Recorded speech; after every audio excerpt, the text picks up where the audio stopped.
Buenas noches y bienvenidos a este programa especial de Intereconomía sobre el debate sobre el Estado de la Unión en los Estados Unidos. Aquí le llamamos el debate sobre el Estado de la Nación, los norteamericanos lo llaman así, debate sobre el Estado de la Unión.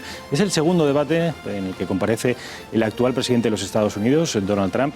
Vamos a ver a continuación, después de contextualizar un poco quién va a ser el protagonista, quién va a ser él o los antagonistas, cómo funciona, cómo opera este tipo de debates en Estados Unidos. Durante unos minutos les explicaremos a ustedes cómo funcionan.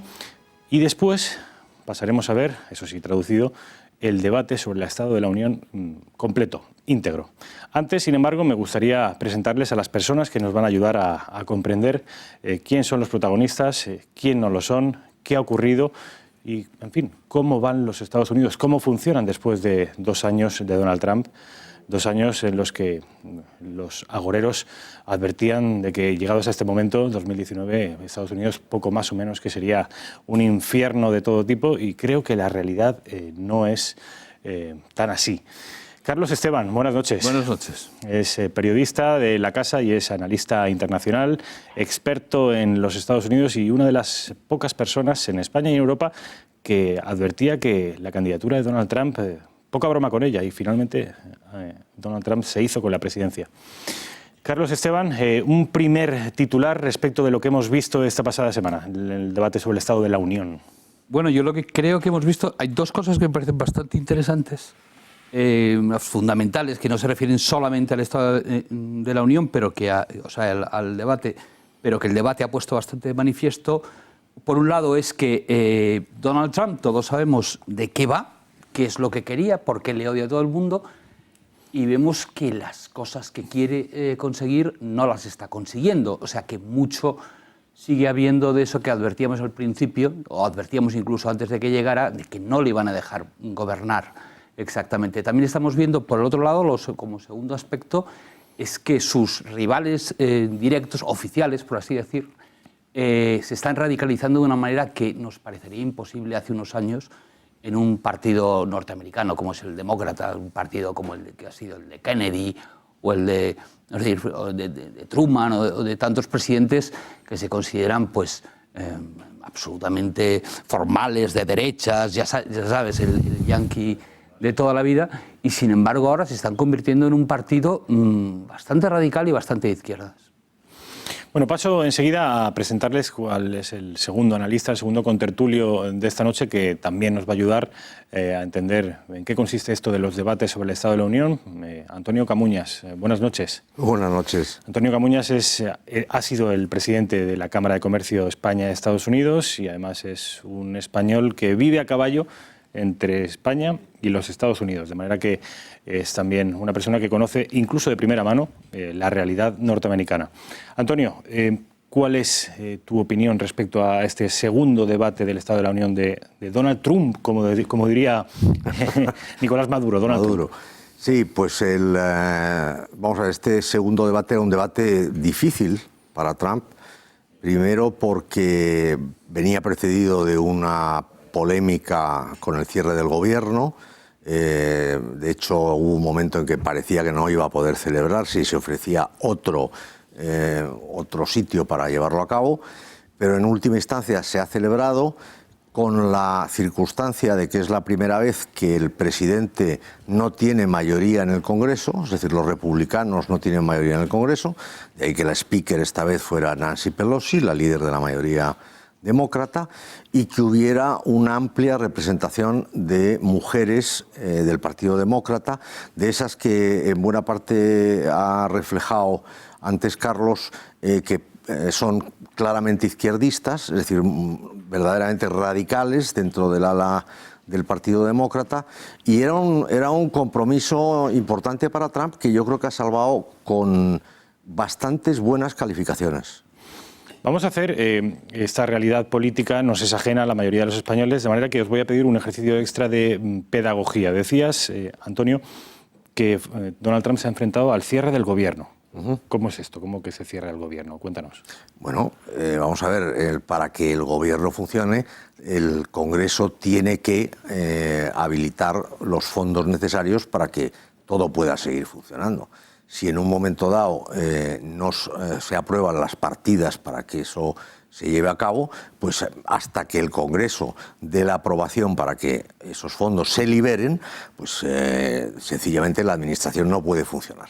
Y eso lleva aparejado, pues normalmente, el que unos 800.000 funcionarios de la Administración americana, de muy diversos sectores, no todos ellos verdaderamente importantes, por ejemplo, pues, los monumentos nacionales, parques nacionales, los museos, los parques nacionales, etcétera, pues se cierran. Estos funcionarios van a su casa y cuando se llega a un acuerdo por el que se liberan esos fondos, pues vuelven a cobrar lo que habían dejado de cobrar y se reincorporan a sus puestos. Este último cierre, que ha sido un cierre largo, ha venido motivado porque Trump pedía al Congreso 5.700 millones de dólares para poder construir la parte del muro que él consideraba más importante. La cantidad en sí es ridícula comparado con cualquier partida presupuestaria del gobierno americano, pero como se trata de una pugna política en la cual realmente lo que se busca es el desgaste del contrario, pues al final no se ha llegado a un acuerdo. Se ha logrado una extensión precisamente para llegar a que se pudiera celebrar el debate del Estado de la Nación, pero en 10 días estaremos otra vez con el mismo problema de si el cierre del gobierno se resuelve o no. Bueno, eso es una cosa bastante habitual en Estados Unidos, es una parte también de la estructura de poder americana que refleja un poco lo que siempre hemos hablado de poderes y contrapoderes, y por lo tanto pues el poder no lo tiene nadie, porque si de pronto el Congreso no autoriza la liberación de esos fondos, pues no hay fondos. Entonces eso se tiene que negociar y se tiene que pactar. Hay que tener en cuenta que tiene muchísimo de escenificación política. Es decir, esto es bastante para la galería, es una especie de pulso en el que se ponen a prueba la fuerza de los dos contrincantes. Porque realmente existen tantísimas partidas que están exentas de estos cierres que bueno, en realidad, si el presidente tiene verdadero interés, construye el muro sin ningún tipo de problema, sin pedir permiso a nadie, y yo sospecho que se está haciendo. Quiere decir que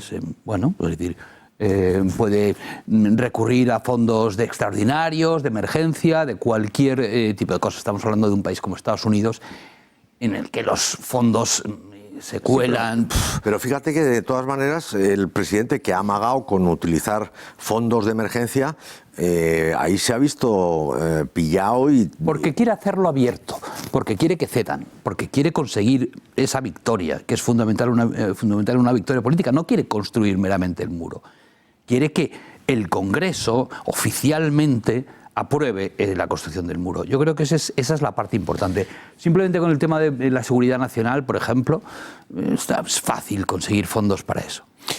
Carlos Esteban, otra cosa que al espectador español podría llamarle la atención, nos acaba de decir Antonio que no tiene mayoría Donald Trump en las Cortes. Esto, excepto en esta legislatura en España, que sabemos que Pedro Sánchez ha llegado a la presidencia del gobierno mediante una moción de censura, eso se entiende malamente en Europa. Si un presidente gana las elecciones, como ha sido el caso de Donald Trump, lo normal es que tenga una mayoría. ¿Cómo es posible que no la tenga? Bueno, hay dos sistemas, uno es el parlamentario y otro es el presidencialista.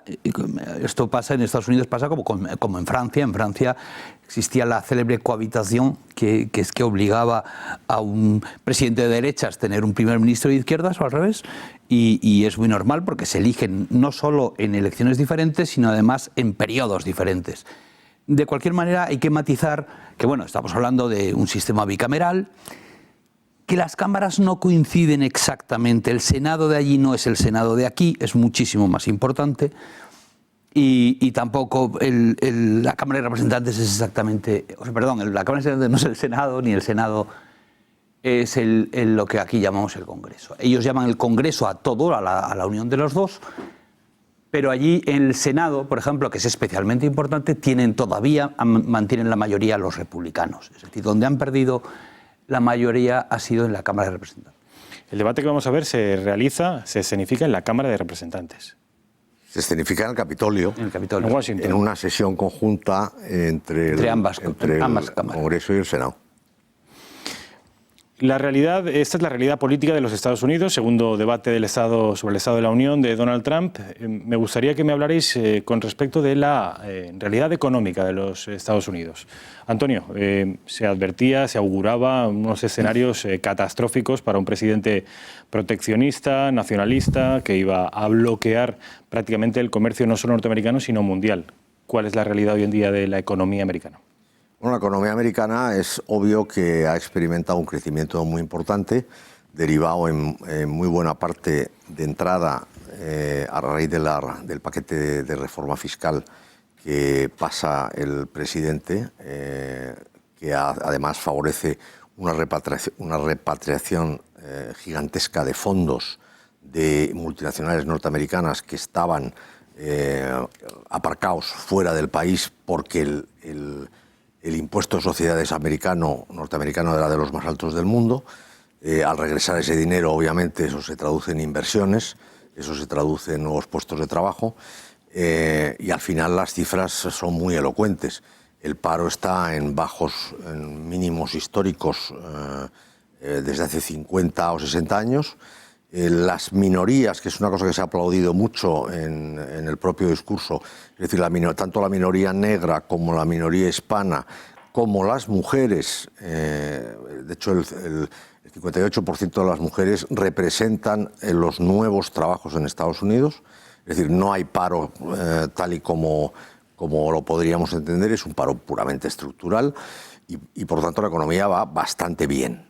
Nada parecido a lo que se auguraba cuando efectivamente Donald Trump toma el poder. Eso no significa que no haya problemas en el horizonte, porque el proteccionismo al final siempre tiene sus complicaciones y hay sectores que lo están sufriendo porque las tarifas que se están poniendo a China, etcétera, pues acaban repercutiendo de alguna manera en el propio consumidor norteamericano. Pero en conjunto, como además está obligado a decir el presidente, es la única frase que tiene obligación de decir el presidente en este discurso, el Estado de la Unión es fuerte. Y entonces... ¿Tiene obligación de decir eso? Sí, en un momento dado del discurso, él, y de hecho lo dijo y lo dicen todos, él expresa al país diciendo el Estado de la Unión es fuerte. Una última pregunta antes de marcharnos a publicidad. Nos tenemos que ir a publicidad, pero antes, Carlos Esteban, hablábamos justo antes, ya sentados aquí, pero antes de empezar el programa, del proceso de radicalización en el que está sumido el Partido Demócrata, que ya no es equiparable a un partido de centro, incluso de centro-derecha, como antaño desde Europa se identificaban los demócratas. Si los republicanos eran la derecha dura, los demócratas serían la derecha blanda. Dices que esto ya no es así, y yo me gustaría que me explicaras esta opinión basada en qué, y sobre todo que atendieras al nombre de una figura, Alexandria Ocasio-Cortez, que es una mujer que antes incluso de entrar a formar parte del establishment político norteamericano, ya era una mujer famosa, neoyorquina, o de origen obviamente hispano. Sí, bueno, a mí me gustaría que para ver realmente de qué estamos hablando, cualquiera se mire un minutito de vídeo, de cualquiera de los vídeos, entrevistas a esta mujer, para que vea realmente que no es ninguna exageración decir que defiende directamente el socialismo como sistema. Y que refleja bastante bien lo que hablábamos antes de la radicalización del Partido Demócrata. Esto que me has dicho de cómo se puede ver esta deriva. Esta deriva ha sido muy rápida. Tan rápida que incluso en la anterior candidata a la presidencia, Hillary Clinton, se puede ver en su propia carrera personal. Es decir, si uno coge vídeos de lo que pensaba Hillary Clinton hace 10 años y lo compara con lo que dice ahora, vemos un cambio absolutamente radical. Es que era defensora de un muro, era defensora, por supuesto, de deportar a los ilegales, en fin, es decir, hablaba como lo que era su marido, Clinton, que era un señor, pues, dentro de lo que cabe, razonable y de derechas, es decir, por muy demócrata que fuera. Y lo que estamos viendo ahora con personajes como la Cortés o Kamala Harris, que se postula para la presidencia, es de un radicalismo absoluto, ¿Qué ha pasado? Y lo que vimos, por ejemplo, en las elecciones pasadas, que estuvo a punto de ser nombrado candidato Bernie Sanders, que es socialista. Pero es que esa es la clave, ¿eh? Antonio, Carlos, tenemos que irnos a publicidad. Continuáis inmediatamente después de la vuelta a publicidad. Un minuto.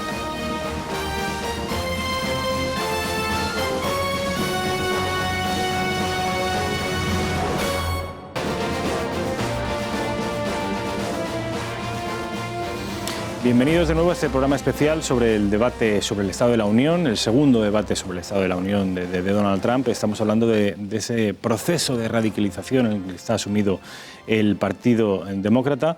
Antonio, hablábamos de esta mujer que viene a ser una estrella en las últimas semanas, meses, Alexandria Ocasio-Cortez. Sí, la célebre camarera de Manhattan, que trabajaba en una taquería mexicana hasta mientras hacía la campaña electoral. All-American la historia, ¿verdad? La historia es muy All-American, ¿verdad? Sí, absolutamente.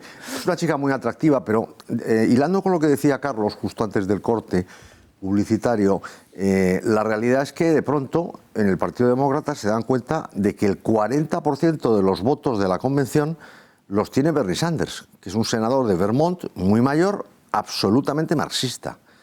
Entonces, a partir de ese momento, claro, por un lado se dan cuenta de que el pobre Bernie Sanders está muy mayor y que hay que buscar figuras que representen una nueva ola del partido que sería equiparable a lo que podríamos decir en España el fenómeno Podemos. Sí, o Cinque Stelle en Italia. Frente al PSOE tradicional. Sería el Partido Demócrata sería el establishment clásico de Clinton, como tú decías, que es gente que pone el intermitente a la izquierda, pero luego gira a la derecha, es decir, están dentro de un centrismo bastante previsible.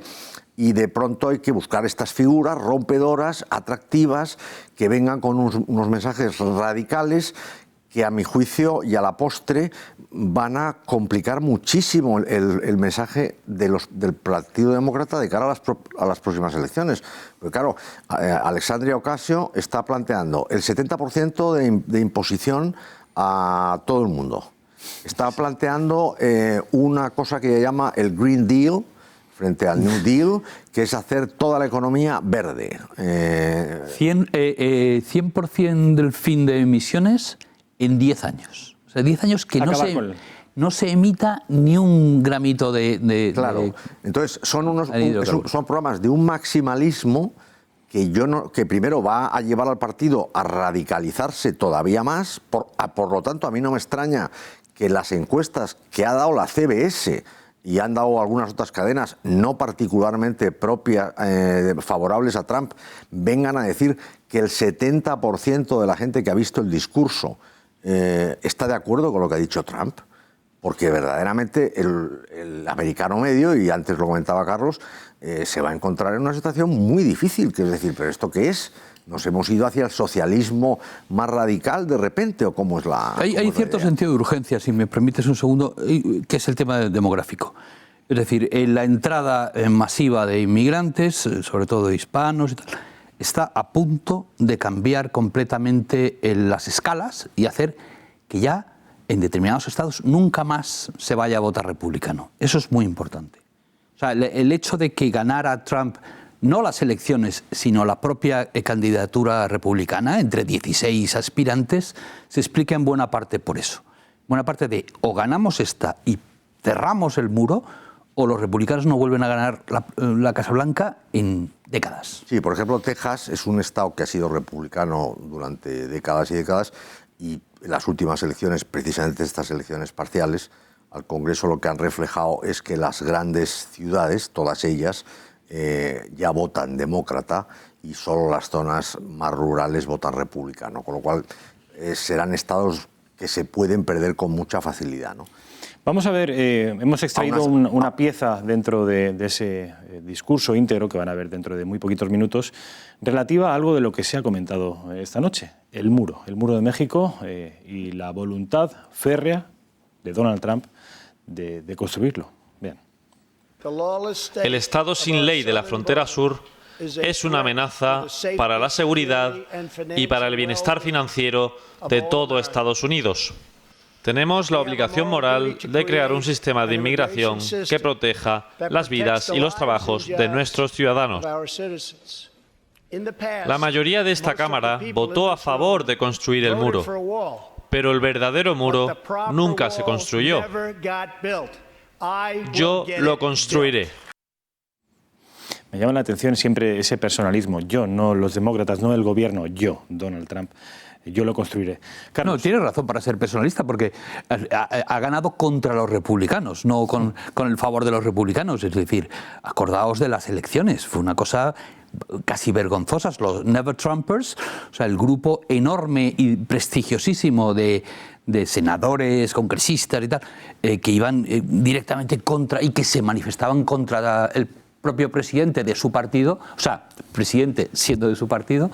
Era una cosa que no se comprende mucho aquí en Europa. La victoria de Trump ha sido una victoria doble, una doble corona, porque vence al establishment republicano y vence al establishment demócrata. Pero yendo a lo que comentaba sobre inmigración, mira, de la gente, y esto es la CBS, las ideas sobre inmigración que oyeron a Trump, el 72% de la audiencia las considera favorables frente al 28%. Y luego, la pregunta de CBS, que lo hace con YouGov, esta de sondeos, de lo que ha escuchado usted, diría que hay una crisis migratoria en la frontera sur de Estados Unidos. El 71% mantiene que sí y el 29% mantiene que no. Por lo tanto, hay una amplísima mayoría. El discurso estuvo estupendo. O sea, Donald Trump da su mejor versión en este tipo de discursos, a pesar de esos personalismos, alardes, como cuando dijo que la investigación era ridícula. Bueno, tú puedes decir que las investigaciones pueden tener más o menos fundamento, pero a él le gusta siempre hacer un poco de daño en la herida, ¿no? Pero, por ejemplo, en el tema de Corea, pues el 78% de la gente piensa que es una gran idea tener otro summit con el líder norcoreano. Y luego es sorprendente, como dato que no sé si sabrá la audiencia, que es que Stacey Abrams, que fue la persona encargada de dar la réplica al discurso de Trump, que era la candidata a gobernadora del estado de Georgia, no había escuchado el discurso de Trump. Entonces eso te refleja también un poco la línea en la que está mentalmente el Partido Demócrata. Es decir, va a dar respuesta a un discurso que no ha escuchado. Me gustaría que vierais otro corte. Van a ver, recuerdo, en muy poquitos minutos el discurso íntegro, pero un corte relativo a otro de los caballos de batalla, otra de las banderas con las que Donald Trump, contra todo pronóstico, se alzó hace 2 años con la victoria electoral: el aborto. Le pido al Congreso que legisle para prohibir el aborto tardío de niños que pueden sentir dolor en el vientre de la madre. Carlos, esto es una apuesta ganadora, por 2 razones claras. Una es porque la opinión provida en Estados Unidos no ha hecho más que aumentar. Se ha visto en los últimos años, pero estoy hablando de ya bastantes años, que digamos que ser provida en una carrera, en una competición electoral para gobernador o para senador, entre 2 candidatos, siempre tenían muchas más probabilidades el candidato que se postulaba como provida. Porque más o menos, o sea, lleva tanto tiempo lo que es el derecho constitucional al aborto en Estados Unidos que ya se están viendo, pues, digamos, en fin, ha habido mucho debate sobre esto y ha habido mucha experiencia y está cambiando bastante la opinión de la gente. Pero es que luego además tenemos que en este asunto concretamente los demócratas están cayendo en un radicalismo que parece realmente diabólico, o sea, parece demoníaco. Ves a Concreta, ¿a qué te estás refiriendo? Sí, me estoy refiriendo a 2 cosas, a Virginia y a Nueva York. A ver. En el estado de Nueva York se ha aprobado una ley del aborto que se lo presentó Cuomo, el gobernador, teóricamente católico, por cierto, entre vítores y risas y celebraciones, y era una ley que permite matar al niño, porque es que no se puede llamar de otra manera, a no ser que uno crea en la magia, porque es 1 minuto antes del parto. Es decir, va a nacer, nació a las 16:47 horas. Vale, pues a las 16:46 le podías matar. Bueno, pues incluso peor.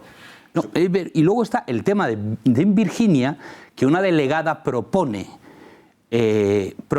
incluso que si el niño nacido vivo, resucitado, ¿vale?, producto de un aborto mal hecho o lo que sea, y que se ha resucitado y que está vivo, se le puede dejar morir. Ya estamos hablando de fuera de la madre.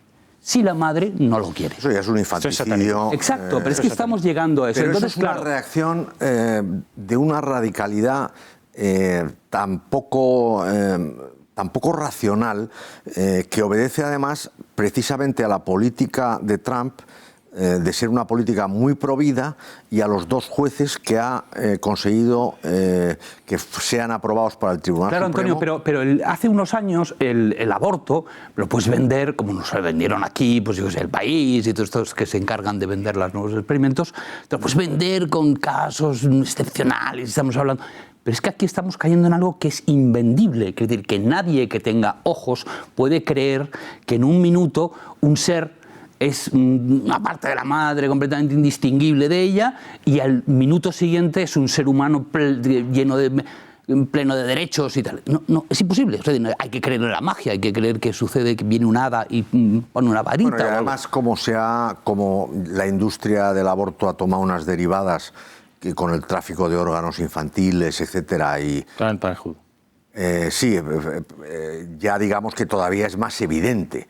Es decir, el aborto en sus antiguas versiones por descuartizamiento, etcétera, etcétera, deja de tener sentido en un determinado momento porque los órganos del bebé tienen mucho valor de cara a revenderlos para otras criaturas. Y esto es grotesco. Por investigaciones. Sí, hubo un periodista que hizo, Provida, que se hizo pasar por unos laboratorios y grabó unas entrevistas con gente de Planned Parenthood que hablaban de, es que yo lo que quiero es comprarme un Lamborghini, por eso voy a vender tal.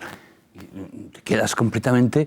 O sea, digamos que ya estamos en unos niveles que lo que se vendía al principio no cuela, y lo que se ve ahora es realmente espantoso. Nadie que apoyara el aborto o muy pocos de los que apoyaban el aborto hace 10, 20 años, podía aprobar esto sin que se le revuelva el estómago. Esa es la cuestión un poquito. Y eso es parte de lo que hablábamos de la radicalización del Partido Demócrata.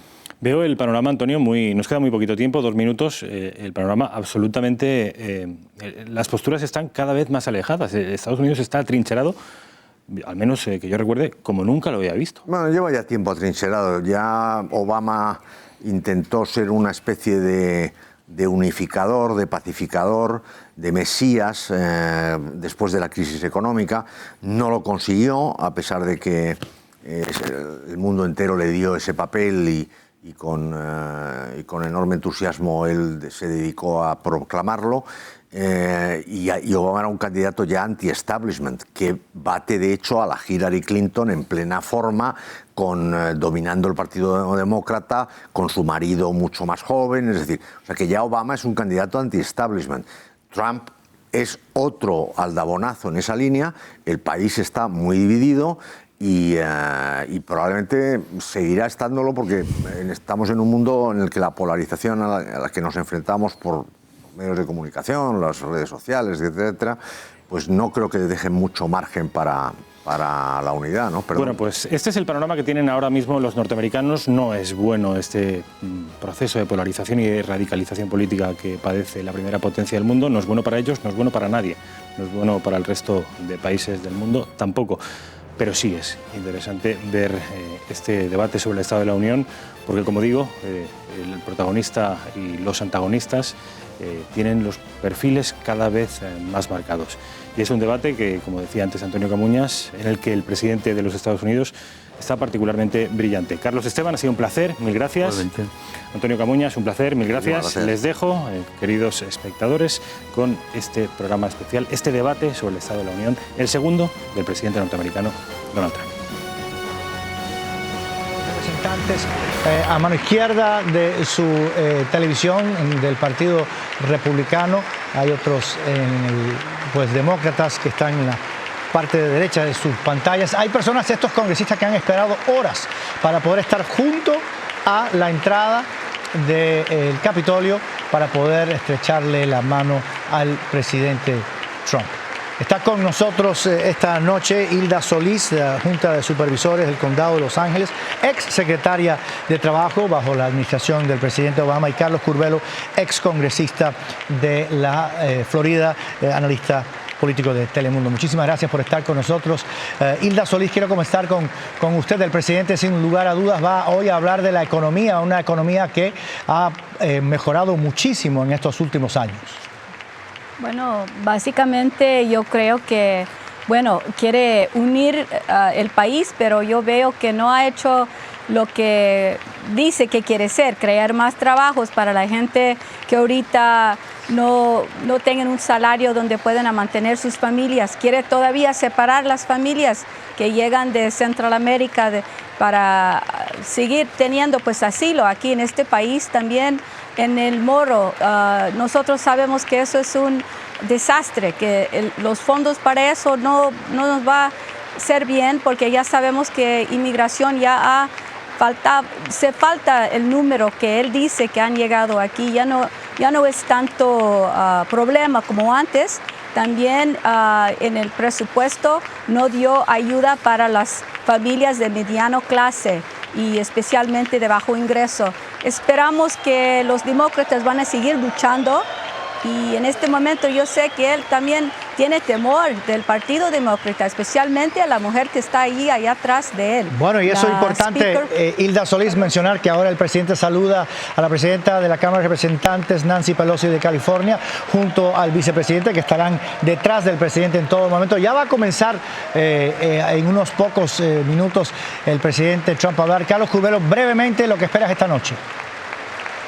José, buenas noches desde Boston. El presidente indiscutiblemente se dirige ante la nación esta noche, una nación que tiene una economía en auge, pero también una nación que está viviendo una crisis política muy seria. Y lo que el país necesita escuchar del presidente esta noche es un mensaje de unidad, que es un presidente que está dispuesto a trabajar con ambos partidos y a sanar la política de este país.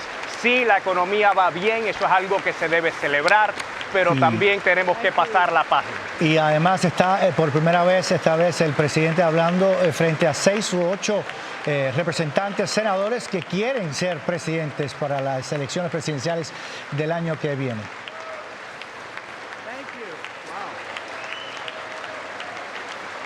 Ahí vemos al gabinete del presidente Trump, incluyendo Mick Mulvaney, jefe de despacho, y Nielsen, la secretaria de Seguridad Nacional. Vimos un segundito de Brett Kavanaugh, el magistrado que presentó el presidente Trump y que fue muy criticado.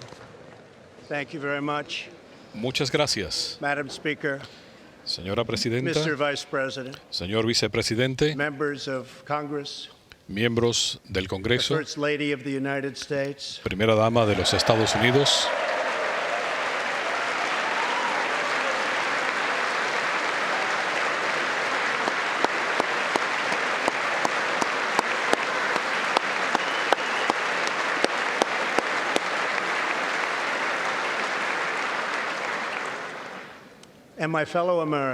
y mis conciudadanos. Nos reunimos esta noche en un momento de potencial ilimitado. Cuando comenzamos un nuevo periodo de sesiones del Congreso, estoy aquí listo para trabajar con ustedes para lograr avances históricos para todos los estadounidenses. Millones de nuestros conciudadanos nos están viendo en este momento, reunidos en este gran salón, esperando que podamos gobernar no como dos partidos, sino como una sola nación.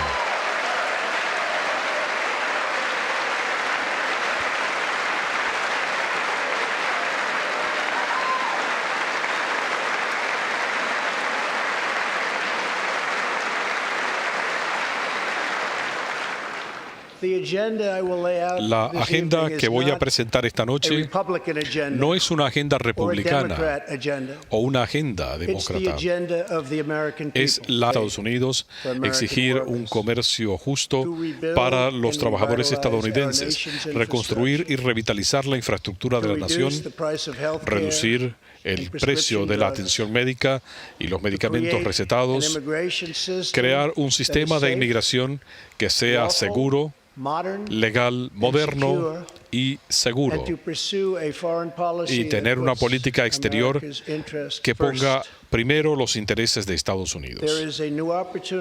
Hay una renovada oportunidad en la política de Estados Unidos, solo si tenemos la valentía juntos de aprovecharla.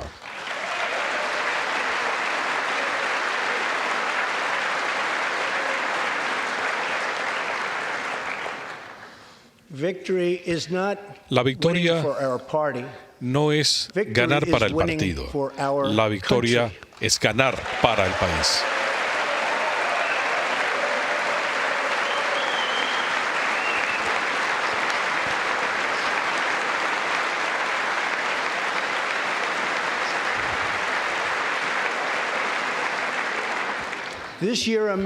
Este año, Estados Unidos celebrará 2 aniversarios importantes que demuestran la majestad de la misión de Estados Unidos y el poder del orgullo estadounidense. En junio conmemoramos 75 años desde el comienzo de lo que el general Dwight Eisenhower llamó la Gran Cruzada, la liberación aliada de Europa en la Segunda Guerra Mundial.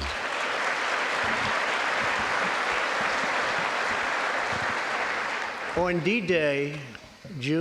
el día D, el 6 de junio de 1944, 15.000 jóvenes estadounidenses saltaron en paracaídas y 60.000 llegaron por mar para salvaguardar nuestra civilización de la tiranía. Aquí, entre nosotros esta noche, están 3 de esos héroes increíbles. El soldado de primera clase Joseph Riley, el sargento Irving Locker y el sargento Herman Zaitchik.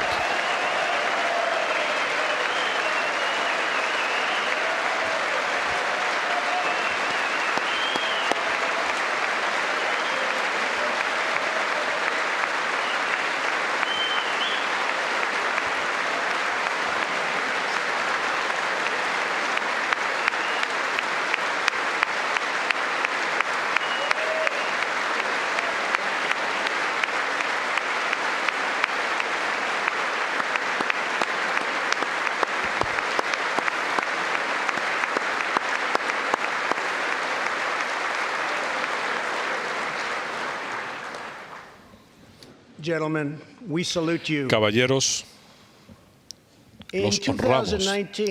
En 2019 también conmemoramos 50 años desde el día que pilotos valerosos volaron más de 1 millón de millas surcando el espacio para colocar la bandera de los Estados Unidos en la superficie lunar. Medio siglo más tarde, nos acompaña uno de los astronautas del Apolo 11 que colocaron esa bandera, Buzz Aldrin.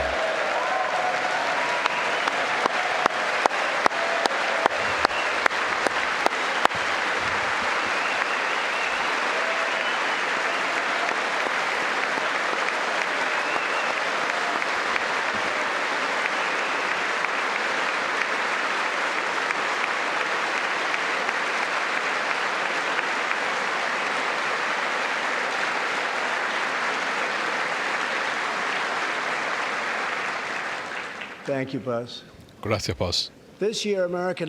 Este año, astronautas estadounidenses retornarán al espacio en cohetes estadounidenses.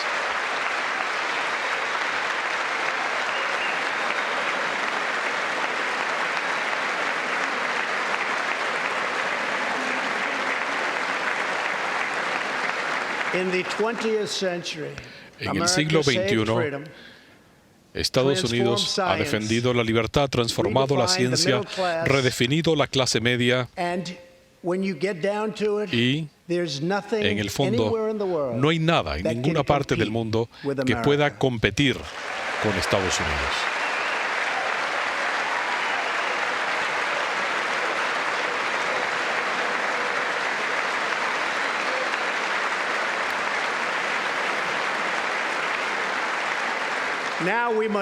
Ahora debemos dar un paso audaz al próximo capítulo de esta gran aventura estadounidense y debemos crear un nuevo estándar de vida para el siglo XXI, una calidad de vida excepcional para todos nuestros ciudadanos.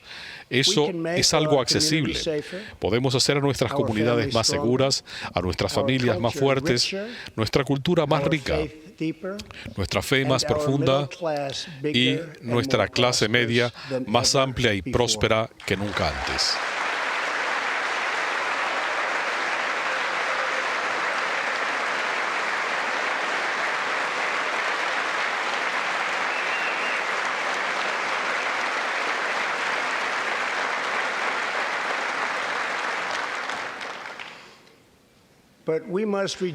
Pero debemos rechazar la política de la venganza, la resistencia y la venganza y abrazar el increíble potencial de la cooperación, el avenimiento y el bienestar común.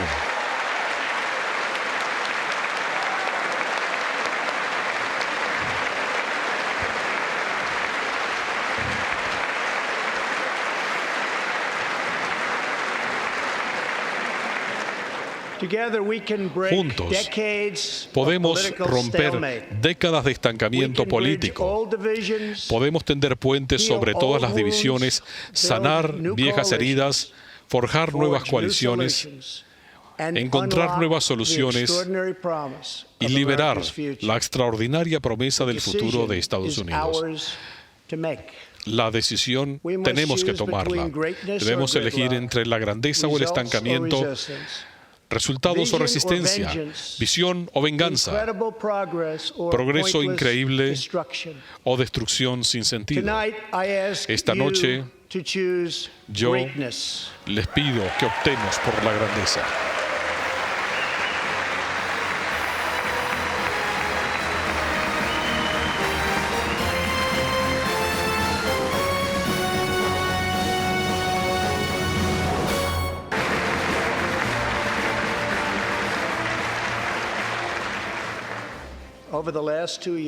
En los últimos 2 años, mi gobierno se ha movido con urgencia y velocidad sin precedentes para hacerle frente a problemas que durante décadas fueron olvidados por líderes de ambos partidos.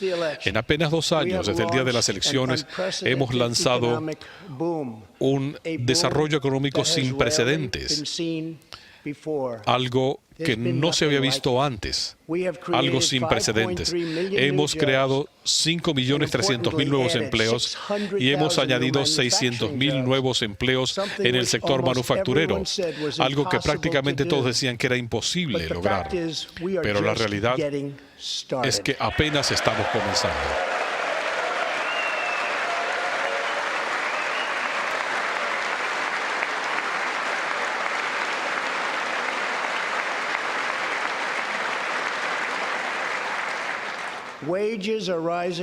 Los ingresos están avanzando al nivel más rápido en décadas y el crecimiento para los empleos de cuello azul están creciendo más de lo que cualquiera hubiera pensado que era posible. Casi 5 millones de estadounidenses ya no dependen de las estampillas para adquirir alimentos.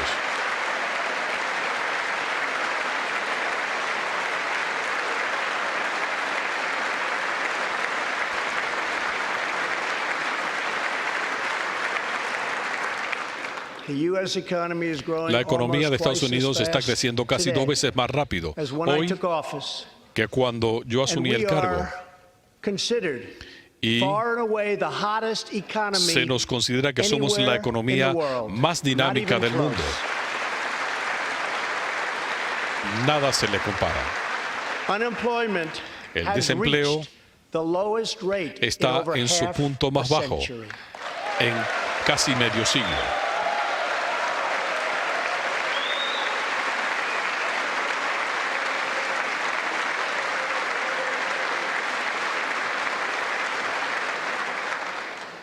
African American, Hispanic American, El nivel de desempleo entre los afroestadounidenses, los hispanoestadounidenses y los nativos estadounidenses está en el punto más bajo jamás registrado.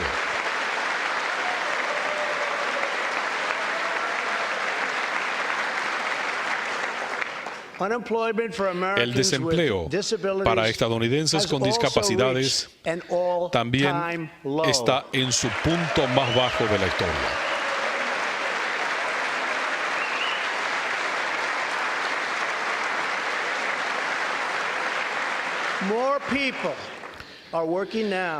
Tenemos más gente trabajando hoy que en ningún otro momento en la historia del país. 157 millones de personas activamente trabajando. Aprobamos un recorte fiscal masivo para las familias trabajadoras y duplicamos los créditos por hijo.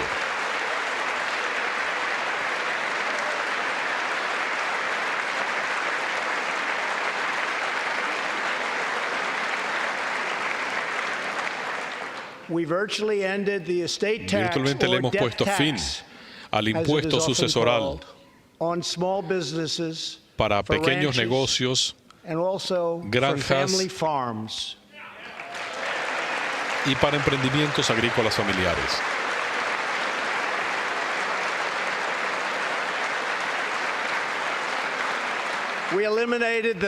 Eliminamos el mandato muy impopular para los individuos bajo el Obamacare.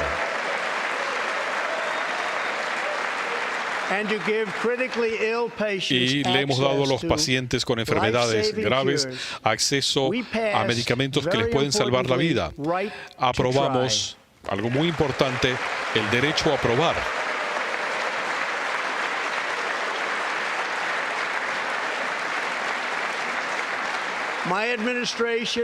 Mi gobierno ha eliminado más regulaciones en corto tiempo que ningún otro gobierno en todo su tiempo de gestión.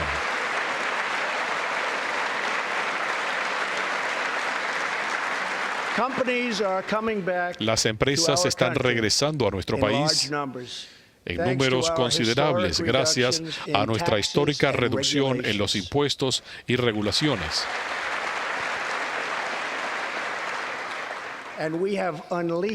Y hemos lanzado una revolución en el sector energético del país. Estados Unidos es en este momento el productor número 1 de petróleo y gas natural en el mundo.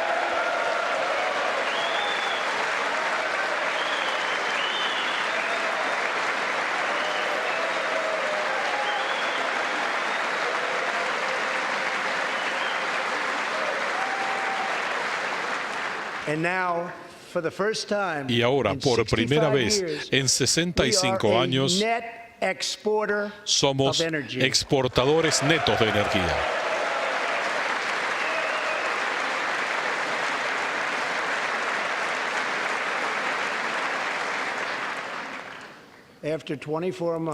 Después de 24 meses de progreso, nuestra economía es la envidia del mundo. Nuestras Fuerzas Armadas son las más poderosas del planeta por mucho.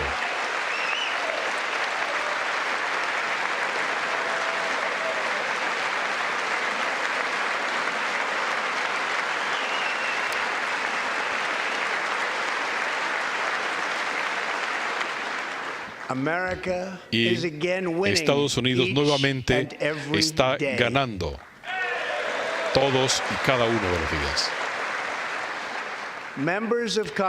Los miembros del Congreso, el Estado de nuestra nación es fuerte.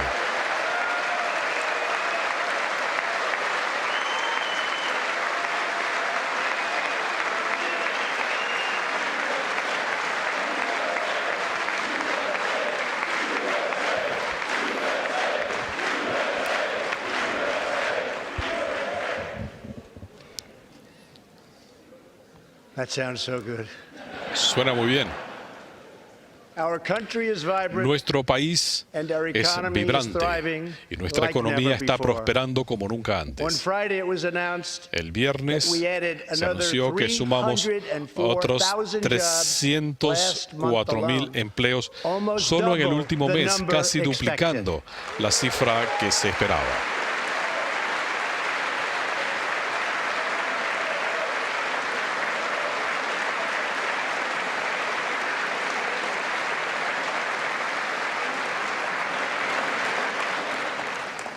Un milagro económico se está desarrollando en Estados Unidos y la única cosa que le puede poner freno son luchas innecesarias, la politiquería o investigaciones ridículas de tono partidista.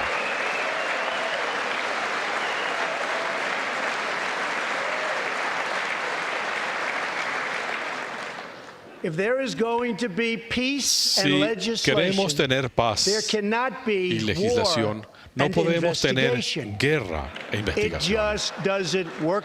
No funciona de esa manera. Debemos estar unidos en el país para derrotar a nuestros adversarios foráneos. Esta nueva era de cooperación puede comenzar confirmando finalmente los más de 300 altamente calificados candidatos que siguen estancados en el Senado, en algunos casos esperando por años. Eso no está bien.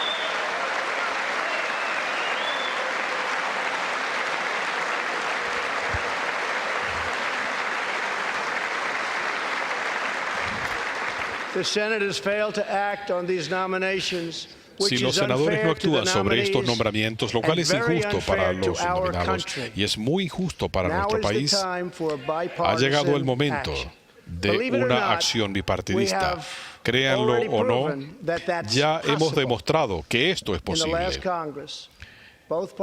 En el último Congreso, ambos partidos se unieron para aprobar legislación sin precedentes para hacerle frente a la crisis de los opioides, una nueva ley agrícola, una histórica reforma a la administración de veteranos y después de décadas de rechazo, la ley de responsabilidad para los veteranos, para finalmente poder sacar de su trabajo a los que maltratan a nuestros maravillosos veteranos.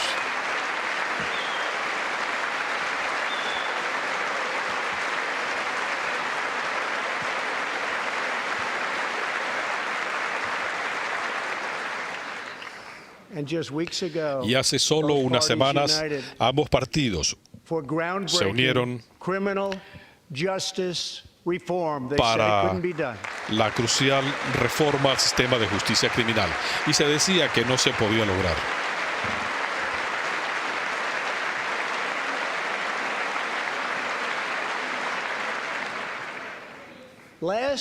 El año pasado, yo escuché a través de amigos la historia de Alice Johnson.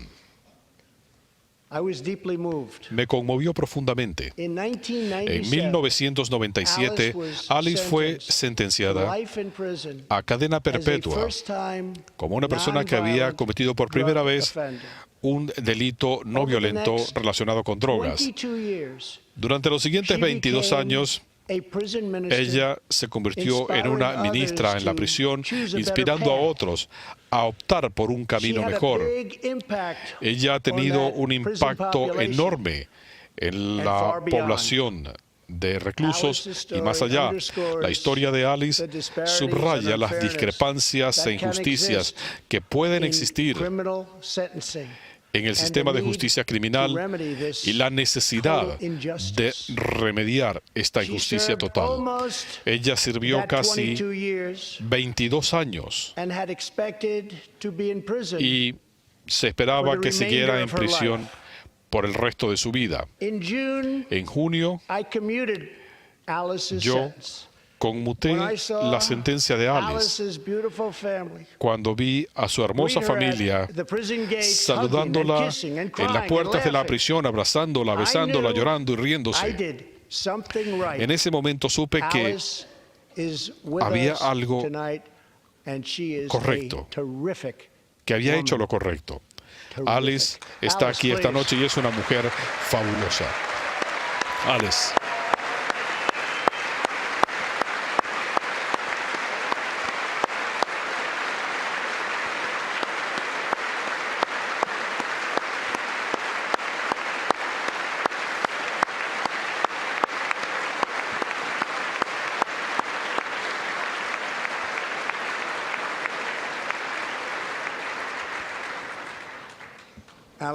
Alice, gracias por recordarnos que siempre tenemos el poder de darle forma a nuestro propio destino. Gracias, Alice.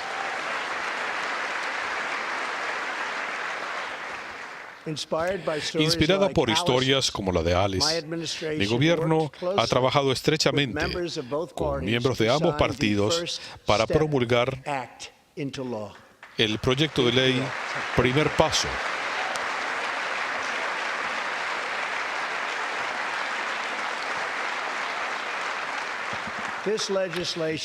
Esta reforma transformó las leyes de sentencia que de manera equivocada y desproporcionada perjudicaban a la comunidad afroestadounidense. La ley del primer paso le da a aquellos que han cometido delitos no violentos la oportunidad de reincorporarse a la sociedad como ciudadanos productivos que respetan la ley. Ahora, estados de todo el país están siguiendo nuestra pauta. Estados Unidos es un país que cree en la redención. También nos acompaña esta noche Matthew Charles, de Tennessee. En 1996, cuando tenía 30 años, Matthew fue sentenciado a 35 años de cárcel por vender drogas y delitos relacionados. Durante las siguientes 2 décadas, completó más de 30 estudios bíblicos. Se convirtió en un asistente legal y en tutor de muchos de los otros presidiarios. Ahora Matthew es la primera persona que ha sido liberada de la cárcel al amparo de la ley del primer paso. Matthew, please. Matthew.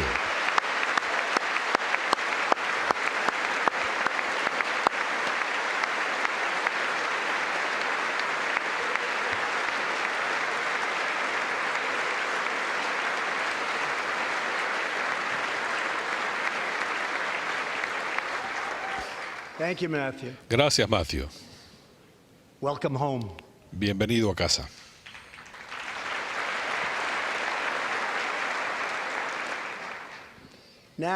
Ahora, republicanos y demócratas deben unir fuerzas nuevamente para hacerle frente a una crisis nacional urgente.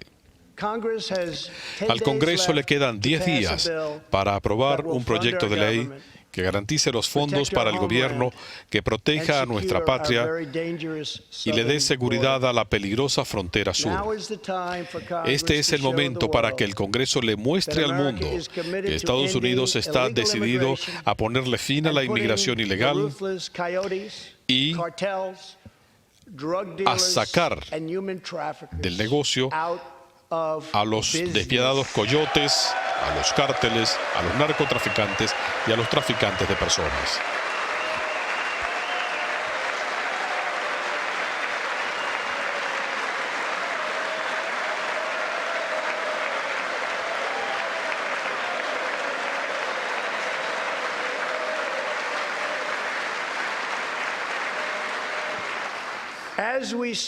En este preciso instante, grandes caravanas organizadas están avanzando hacia Estados Unidos.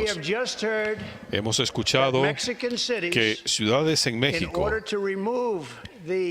para poder sacar a los inmigrantes ilegales de sus comunidades, están buscando camiones y autobuses para transportarlos hacia nuestro país en zonas donde hay poca protección fronteriza. Yo he ordenado que otros 3.750 soldados sean despachados a nuestra frontera sur para prepararse para este arribo enorme. Este es un asunto moral.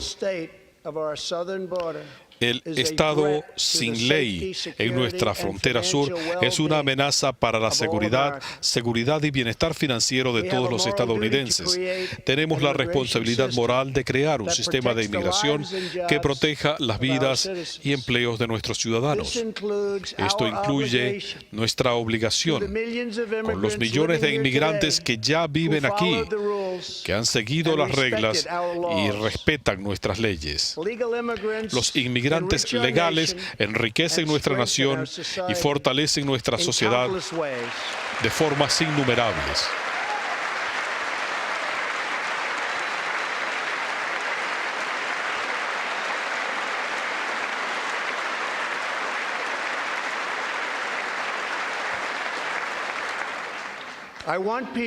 Yo quiero que la gente venga a nuestro país en números sin precedentes, pero que lo hagan legalmente.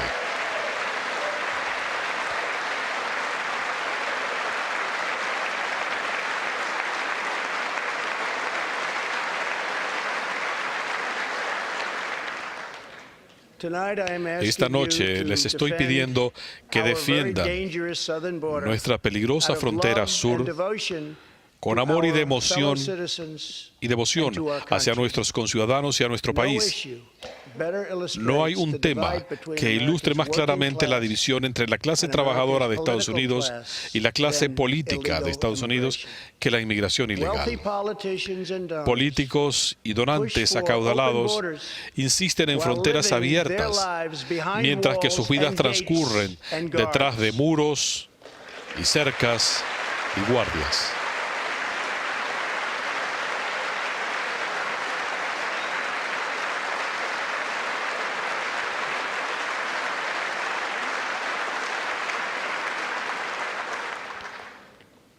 Mientras tanto, los estadounidenses de la clase trabajadora pagan el precio de la masiva inmigración ilegal. Menos empleos, menos ingresos, escuelas y hospitales agobiados,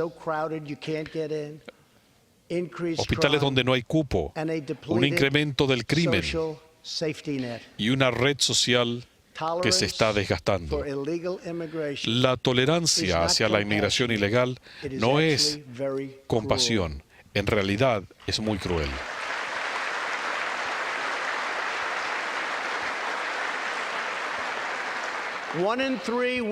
Una de cada 3 mujeres es víctima de asalto sexual en el largo viaje hacia el norte. Los contrabandistas usan a los chicos inmigrantes como peones humanos para explotar nuestras leyes y conseguir acceso a nuestro país. Los traficantes de personas y los traficantes de personas para uso sexual se aprovechan de esas amplias áreas entre nuestros puntos de entrada para contrabandear a miles de jóvenes mujeres hacia Estados Unidos para venderlas para prostitución y esclavitud moderna. Decenas de miles de estadounidenses inocentes mueren por drogas letales que cruzan nuestra frontera e inundan nuestras ciudades, incluyendo metanfetaminas, heroína, cocaína y fentanil. La terrible pandilla MS-13 ahora opera en por lo menos 20 estados del país y prácticamente todos sus miembros han entrado por la frontera sur. Apenas ayer, un pandillero de la MS-13 fue aprendido por balear a una persona en una plataforma del metro en Nueva York. Estamos sacando a estos pandilleros por miles, pero hasta que no tengamos una frontera segura, van a seguir entrando.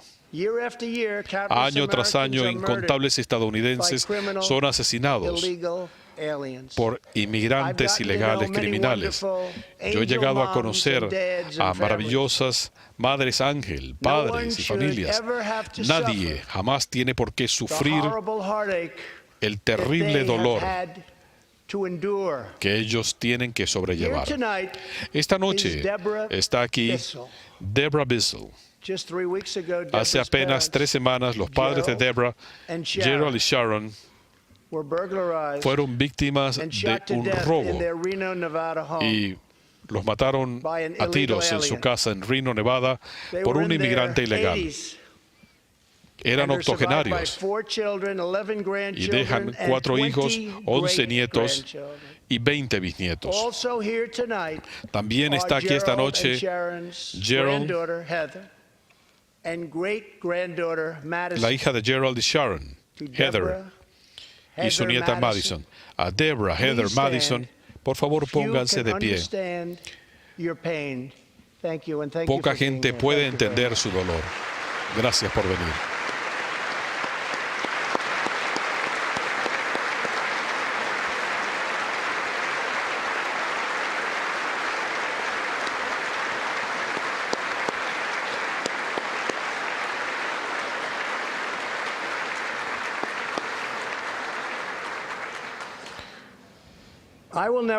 Nunca voy a olvidar y voy a luchar por el recuerdo de Gerald y Sharon para que esto no ocurra jamás.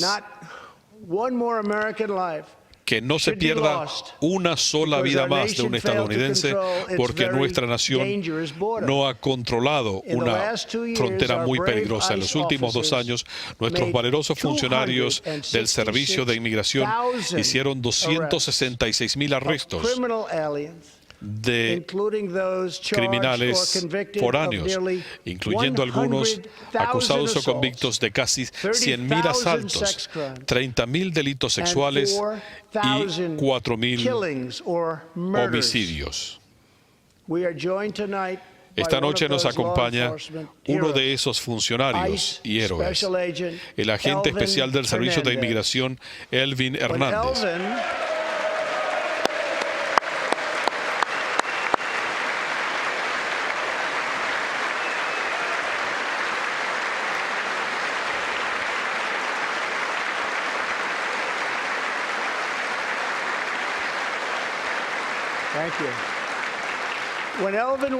Cuando Elvin era un chico, él y su familia emigraron legalmente a Estados Unidos procedentes de la República Dominicana. A los 8 años, Elvin le dijo a su padre que él quería ser un agente especial.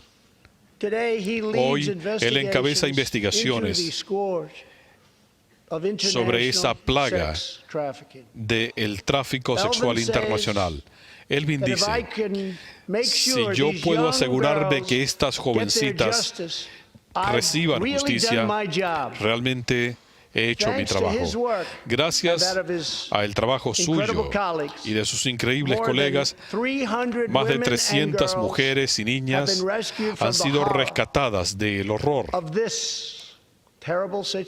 de esta terrible situación, y más de 1,500 sádicos traficantes han sido puestos tras las rejas.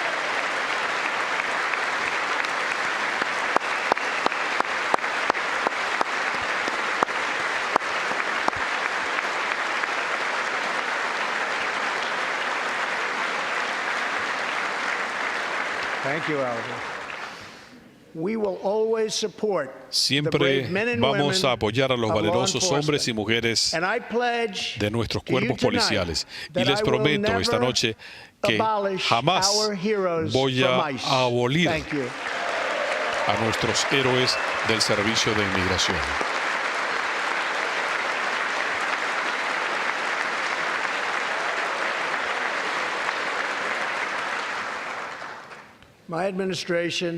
Mi gobierno le ha enviado al Congreso una propuesta de sentido común para ponerle fin a la crisis en la frontera sur.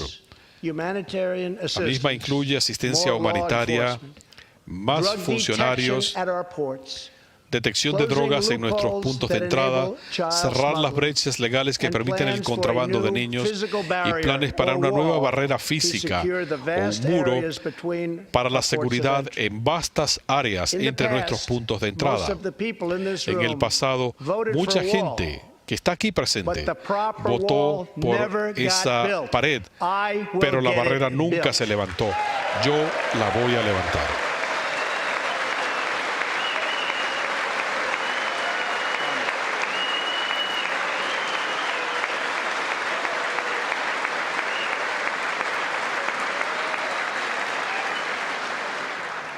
This is a smart, strategic, see-through steel Hablamos barrier, de una barrera de not acero just a inteligente, simple estratégica, concrete que wall. permita ver hacia el otro It lado, will be no simplemente de un muro de deployed in the concreto. areas identified Se utilizará en las áreas identificadas por los agentes de la patrulla de fronteras como las áreas de mayor necesidad, y estos agentes les podrán decir, donde hay barreras, los cruces ilegales bajan considerablemente.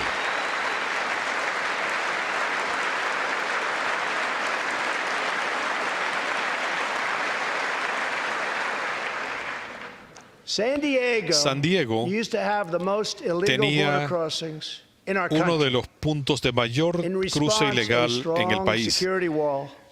Como resultado, se colocó una pared de seguridad muy fuerte. Esta poderosa barrera prácticamente le puso fin a los cruces ilegales. La ciudad fronteriza de El Paso, Texas, tenía tasas sumamente altas de crímenes violentos, una de las más altas del país, y se consideraba como una de las naciones más peligrosas de nuestro país. Ahora, inmediatamente después que se levantó una poderosa barrera, El Paso es una de nuestras ciudades más seguras.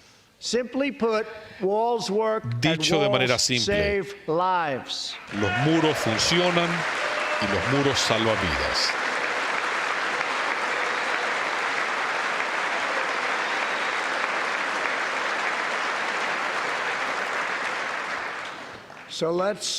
Así que trabajemos juntos, lleguemos a un avenimiento y a un acuerdo que realmente le dé seguridad a Estados Unidos. Cuando trabajamos para defender la seguridad de nuestro pueblo, también debemos asegurar nuestro resurgimiento económico y que este continúe a un paso acelerado. Nadie se ha beneficiado más de nuestra próspera economía que las mujeres, que han llenado el 58% de los empleos recién creados en el último año.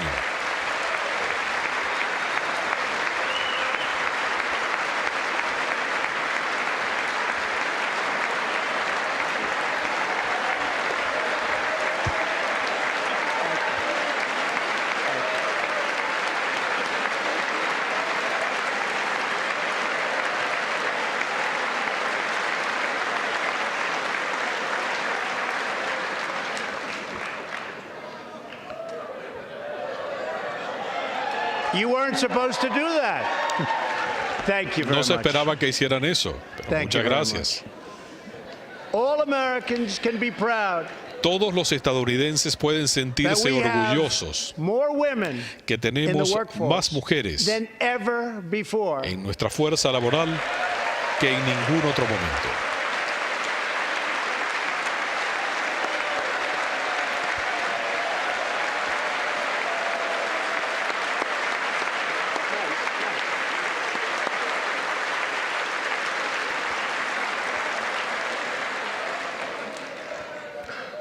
Don't sit yet. You're going to like this. No se sienten todavía que esto les va a gustar. And exactly one Y century exactamente un after siglo Congress después que el passed Congreso aprobó the constitutional amendment la enmienda giving constitucional women the right to vote, que le reconocía a las mujeres el derecho a votar, también tenemos más mujeres sirviendo en el Congreso que en ningún otro momento de la historia.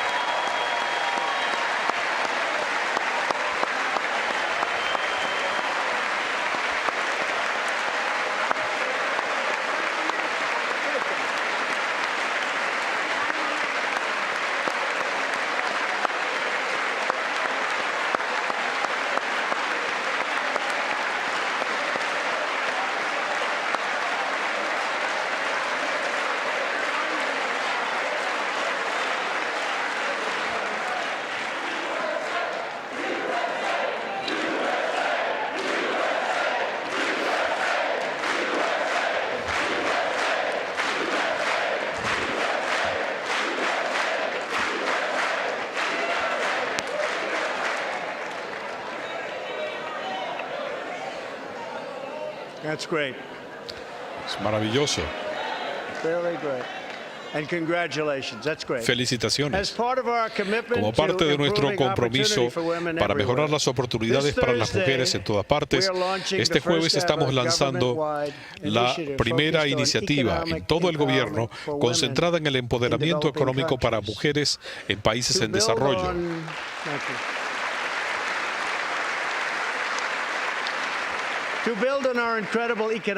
Afianzada en nuestro éxito económico, una prioridad es fundamental: revertir décadas de calamitosas políticas comerciales. Ahora le estamos dejando en claro a China que después de años de atacar nuestras industrias y de robarnos propiedad intelectual, el robo de empleos estadounidenses y de nuestra riqueza ha llegado a su fin.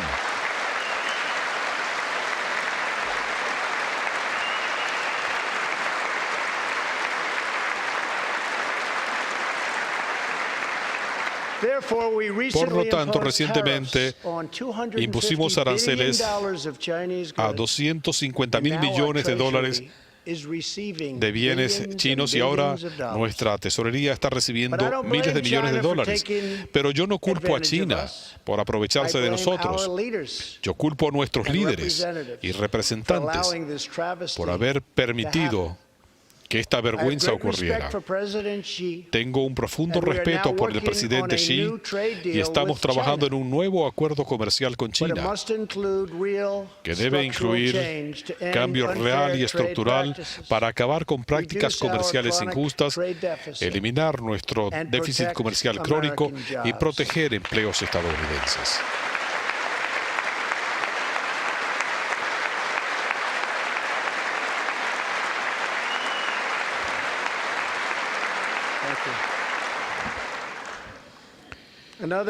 Otro histórico desatino comercial fue esa catástrofe conocida como el Tratado de Libre Comercio de América del Norte. Yo me he reunido con hombres y mujeres de Michigan, Ohio, Pensilvania, Indiana, New Hampshire y muchos otros estados cuyos sueños fueron destrozados con la firma del Tratado de Libre Comercio de América del Norte. Durante años los políticos les prometieron que iban a renegociar un acuerdo mejor, pero nadie lo intentó hasta ahora. El nuevo acuerdo Estados Unidos-México-Canadá, USMCA, reemplazará el Tratado de Libre Comercio y responderá a los intereses de los trabajadores estadounidenses como nunca antes. Espero que ustedes lo aprueben para que podamos rescatar nuestros empleos en el sector manufacturero, ampliar el sector agrícola de Estados Unidos, proteger propiedad intelectual y garantizar que más vehículos lleven orgullosamente esas hermosas palabras: hecho en Estados Unidos.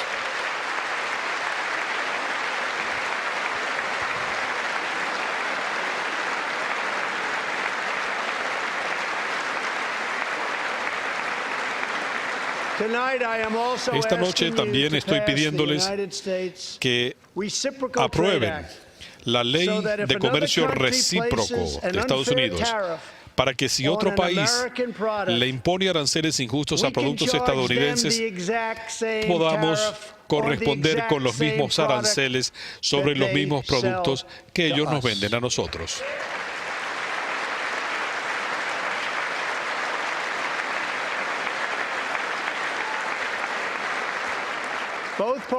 Ambos partidos deben ser capaces de unirse para una gran reconstrucción de la decadente infraestructura de Estados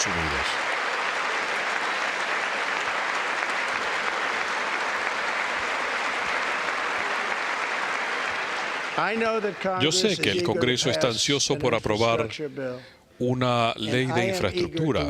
Y yo estoy ansioso de trabajar con ustedes en proyectos de ley que nos permitan tener más inversión importante en infraestructura, incluyendo en las industrias de vanguardia del futuro. Esta no es una opción, Esta es una necesidad. La siguiente prioridad crucial para mí y todos nosotros debe ser reducir el costo del cuidado médico y de los medicamentos recetados y de proteger a los pacientes con condiciones preexistentes.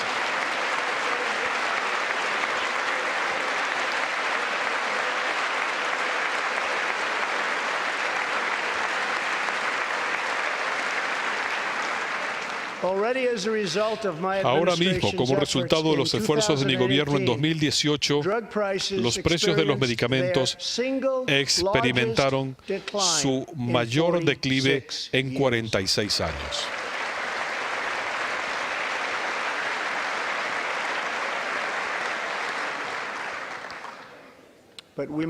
Pero tenemos que hacer más. Es inaceptable que los estadounidenses paguen mucho más que la gente de otros países por exactamente las mismas medicinas, con frecuencia hechas exactamente en el mismo lugar. Esto está mal, es injusto, y juntos le vamos a poner fin. Y lo vamos a hacer rápido.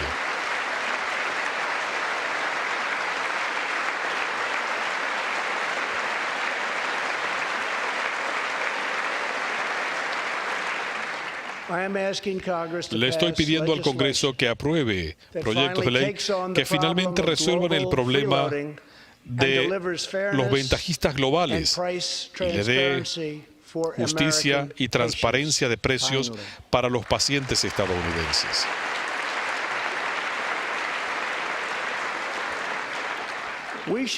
También deberíamos exigir que las empresas farmacéuticas de seguros y hospitales revelen los precios verdaderos para promover la competencia y reducir los costos considerablemente.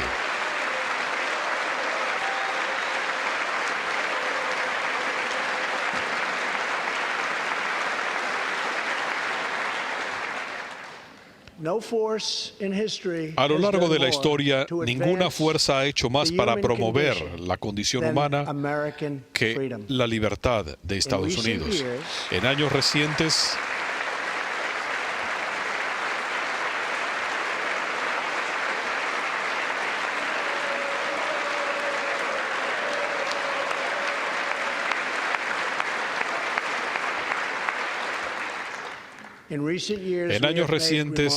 hemos avanzado considerablemente en la lucha contra el VIH y el SIDA.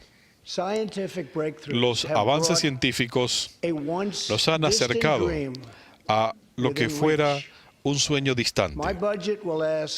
Mi presupuesto le pide a demócratas y republicanos que hagamos los compromisos necesarios para eliminar la epidemia del VIH en Estados Unidos en el transcurso de 10 años. Hemos avanzado enormemente.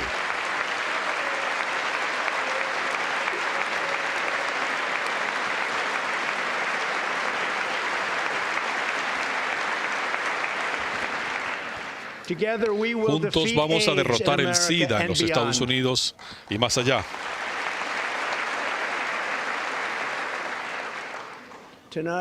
Esta noche también les estoy pidiendo que me acompañen en otra lucha que todos los estadounidenses podemos dejar atrás: la lucha contra el cáncer infantil.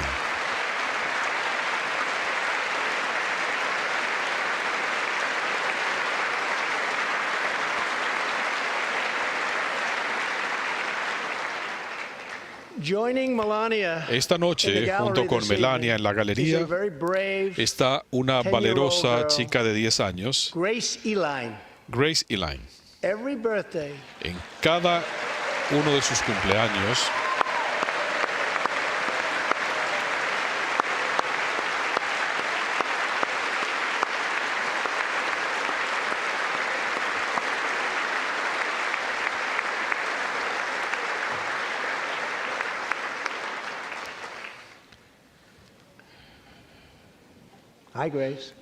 hola Grace. En cada uno de sus cumpleaños, desde que tenía 4 años, Grace le ha pedido a sus amigos que hagan donativos al Hospital de Niños St. Jude. No sabía que un día ella misma podía llegar a ser una paciente, y ocurrió. El año pasado a Grace le diagnosticaron cáncer cerebral. Inmediatamente comenzó tratamiento de radiación. Al mismo tiempo, ella motivó a su comunidad y levantó más de $40,000 para la lucha contra el cáncer.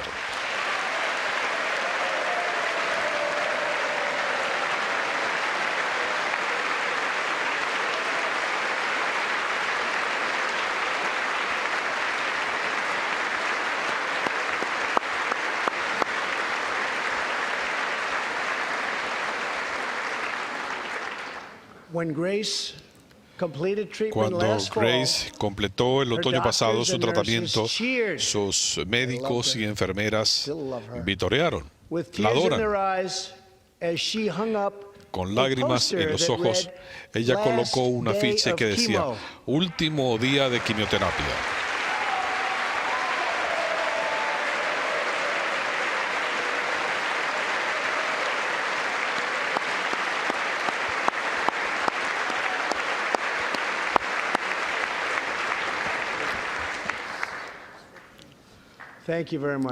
Muchas gracias, Grace. Eres una inspiración para todos los que estamos aquí. Muchas gracias. Muchos tipos de cáncer infantil no han visto terapias nuevas en décadas.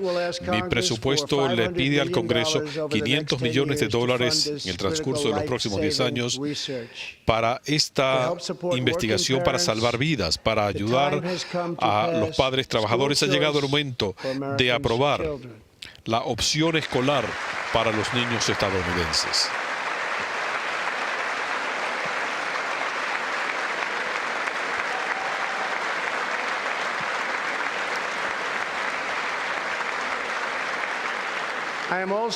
También me siento orgulloso de ser el primer presidente que incluye en el presupuesto un plan para permiso de ausencia familiar pagado, para que todos los nuevos padres tengan la oportunidad de forjar nexos con sus niños recién nacidos.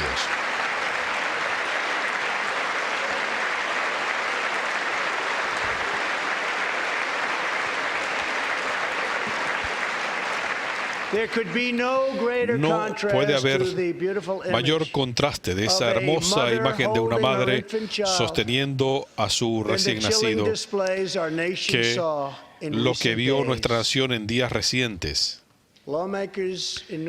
Legisladores en Nueva York vitorearon cuando se aprobó un proyecto de ley que habría permitido que a un bebé lo arranquen del vientre de la madre poco antes del nacimiento. Estos son criaturas hermosas que nunca podrán tener la oportunidad de compartir su amor con los sueños del mundo. Y después tenemos casos como el del gobernador de Virginia, quien dijo que ejecutaría a un niño después del nacimiento. Para defender la dignidad de todas las personas, le pido al Congreso que apruebe legislación que prohíba los abortos a término del embarazo.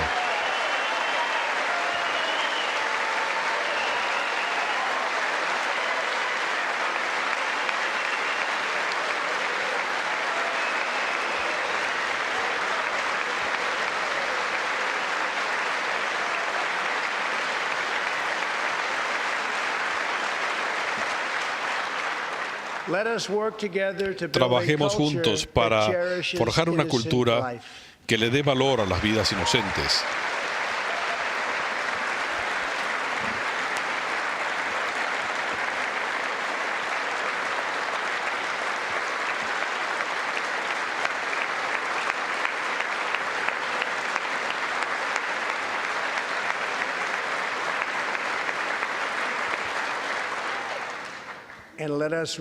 Y reafirmemos una verdad fundamental. Todos los niños, nacidos y no nacidos, son hechos a la imagen y semejanza de Dios.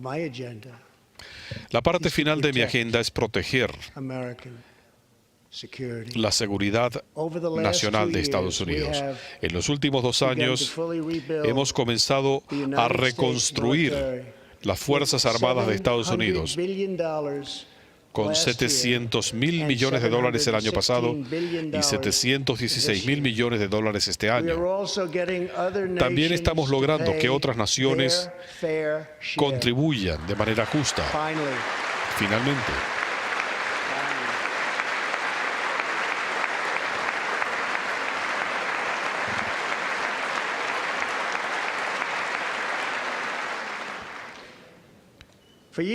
Durante años, Estados Unidos fue tratado de manera muy injusta por amigos nuestros, miembros de la OTAN. Pero ahora hemos conseguido, en los últimos 2 años, un incremento de casi $100.000 millones en gasto de defensa de nuestros aliados en la OTAN. Y decían que esto no era posible.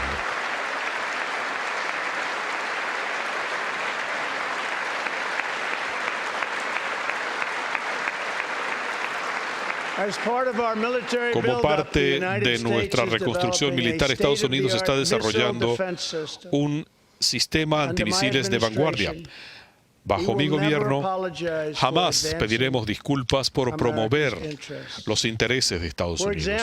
Por ejemplo, hace décadas, Estados Unidos suscribió un tratado con Rusia en el cual accedíamos a limitar y reducir nuestra capacidad misilística.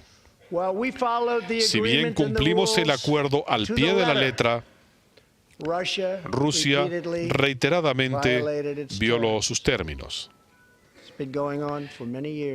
Esto ha venido ocurriendo durante años y es por eso que anuncié que Estados Unidos oficialmente se estaba retirando del Tratado de Fuerzas Nucleares Intermedias o INF.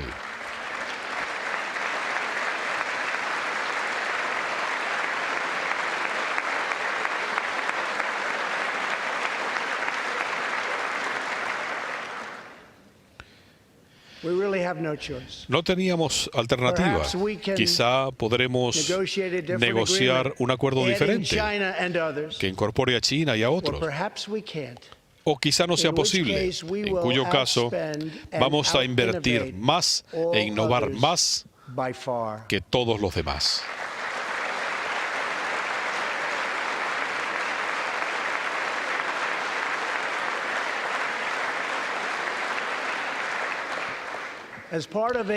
Como parte de una audaz diplomacia nueva, continuamos nuestra promoción histórica de la paz en la península coreana. Nuestros rehenes han regresado a casa. Las pruebas nucleares han cesado y no ha habido un lanzamiento de un misil en 15 meses. Si yo no hubiera sido elegido presidente de Estados Unidos, en este momento, en mi opinión, estaríamos envueltos en una guerra con Corea del Norte.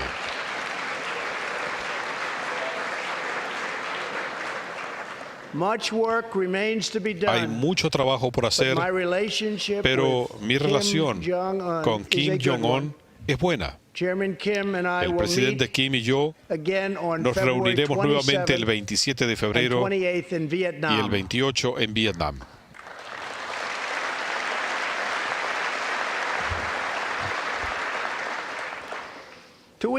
Hace 2 semanas, Estados Unidos oficialmente reconoció el gobierno legítimo de Venezuela y su nuevo presidente, Juan Guaidó.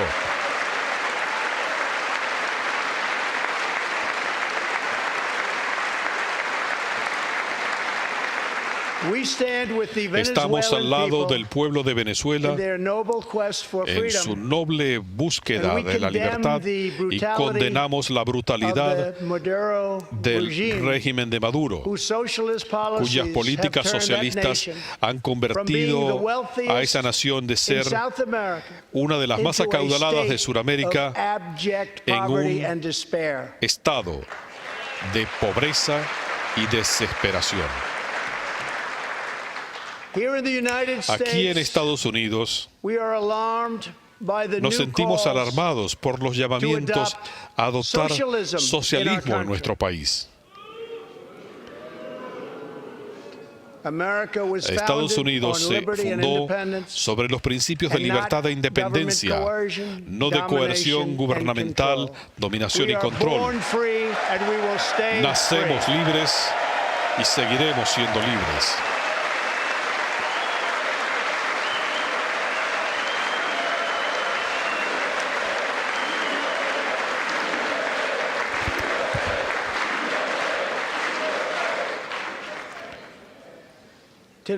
Esta noche renovamos nuestra determinación que Estados Unidos jamás será un país socialista.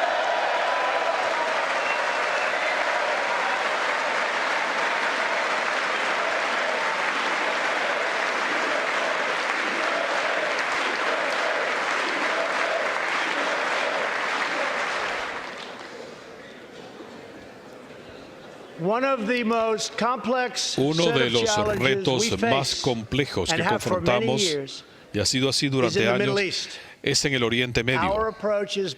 Nuestro enfoque se basa en un realismo con principios, no en teorías desacreditadas que durante décadas no han dado resultado. Por esta razón, mi gobierno reconoció la verdadera capital de Israel y orgullosamente abrió la embajada de Estados Unidos en Jerusalén.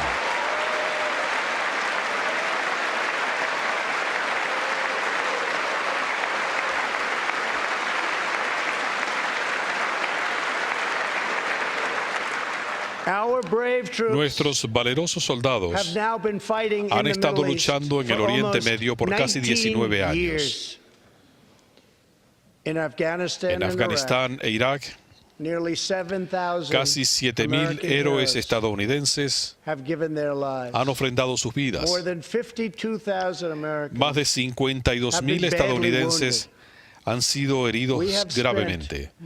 Hemos gastado más de 7 billones de dólares librando guerras en el Oriente Medio. Como candidato a la presidencia, yo prometí claramente un enfoque diferente.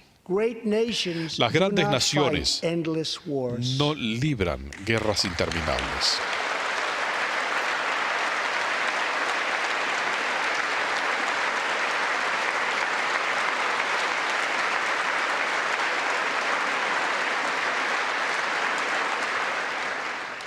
Cuando yo asumí el cargo, ISIS, el Estado Islámico, controlaba más de 20.000 millas cuadradas en Irak y Siria. Hace apenas 2 años. Hoy hemos liberado casi todo ese territorio del puño de estos monstruos sanguinarios. Ahora, cuando trabajamos con nuestros aliados para destruir lo que queda de ISIS, es hora de darle a nuestros valerosos guerreros en Siria una cálida bienvenida a casa.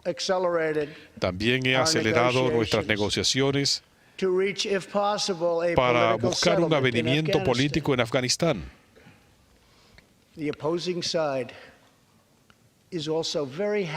El otro lado también está satisfecho de estar negociando. Nuestros soldados han luchado con un valor inigualable y gracias a su valentía ahora podemos buscar una posible solución política a esta prolongada y cruenta guerra.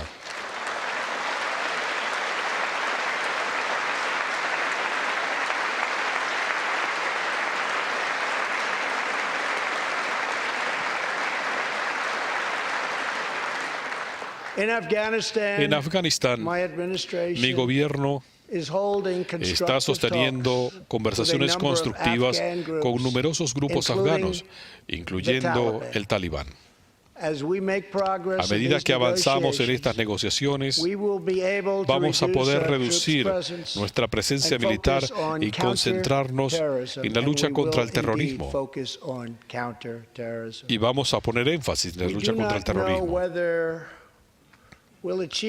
No sabemos si vamos a lograr un acuerdo o no, pero sí sabemos que después de 2 décadas de guerra ha llegado el momento de al menos hacer el intento de conseguir la paz. Y el otro lado ha mostrado interés en lo mismo. Ha llegado el momento.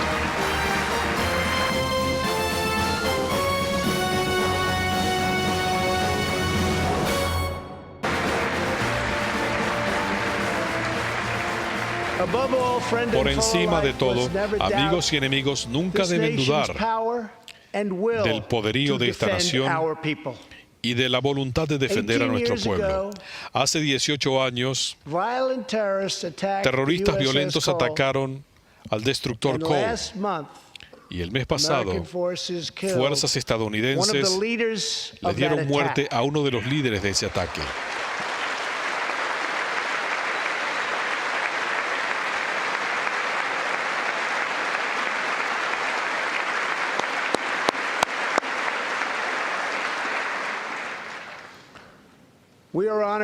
Tenemos el honor de tener aquí esta noche a Tom Weberly, cuyo hijo, el marinero Craig Weberly, fue uno de los 17 que perdimos trágicamente. Tom, te prometemos que siempre recordaremos a los héroes del destructor Cole.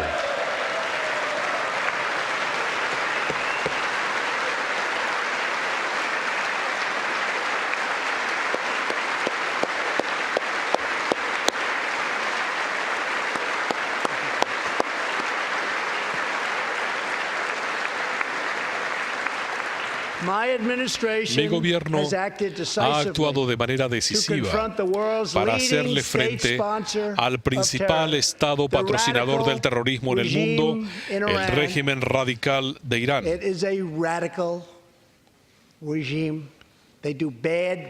Es un régimen radical que hace cosas terribles para garantizar que esta corrupta dictadura nunca adquiera armas nucleares. Retiré a Estados Unidos del desastroso pacto nuclear con Irán.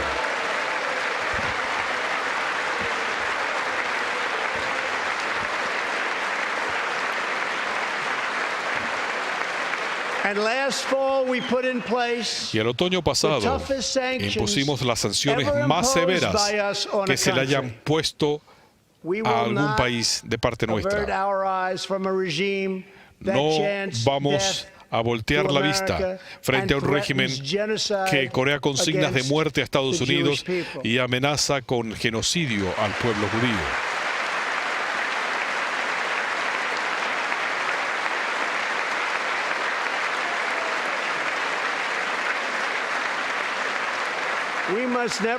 No podemos ignorar el veneno ponzoñoso del antisemitismo o aquellos que lo promueven.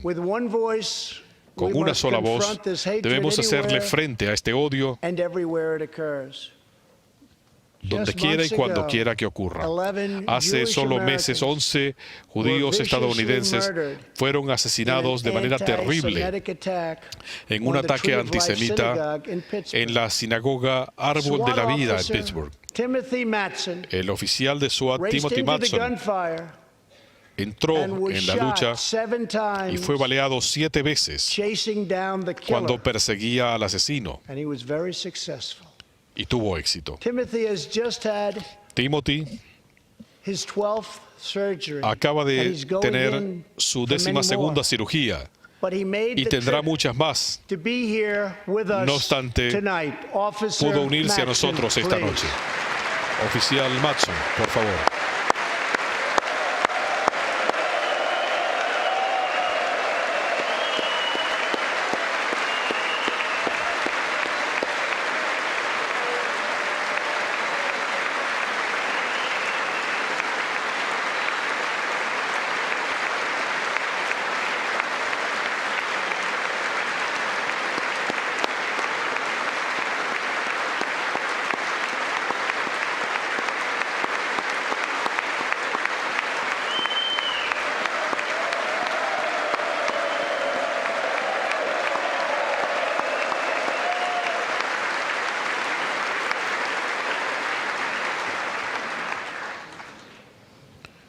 Gracias.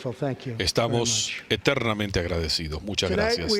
Esta noche también nos acompaña un sobreviviente de Pittsburgh, Judah Samet. Él llegó a la sinagoga cuando comenzaba la masacre.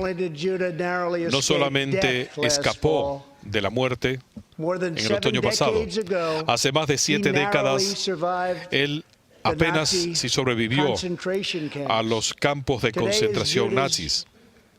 Hoy, Judah celebra su 81º cumpleaños.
They wouldn't do that for me, Judah.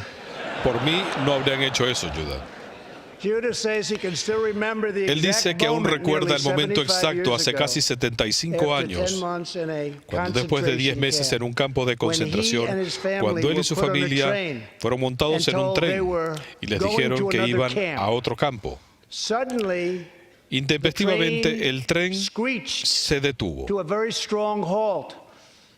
Un soldado apareció. La familia de Judah se preparó para lo peor y su padre dijo con alegría: son los estadounidenses.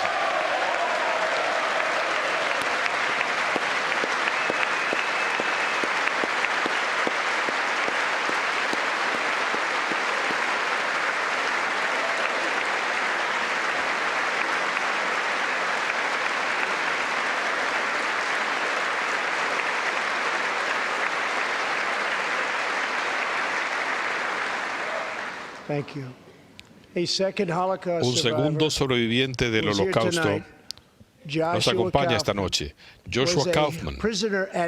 Él fue un prisionero en Dachau. Él recuerda cuando miraba a través de un hoyo en la pared de un vagón para transporte de ganado cuando los soldados estadounidenses llegaron en tanques.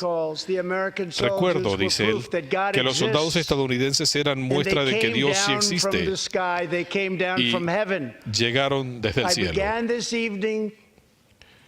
Esta noche comencé rindiendo honor a 3 soldados que lucharon en el día del armisticio, en la Segunda Guerra Mundial. Uno de ellos fue Hermann Zeitig. Pero su historia tiene mucho más. Un año después que él tomó las playas de Normandía, Hermann fue uno de esos soldados estadounidenses que ayudaron a liberar Dachau.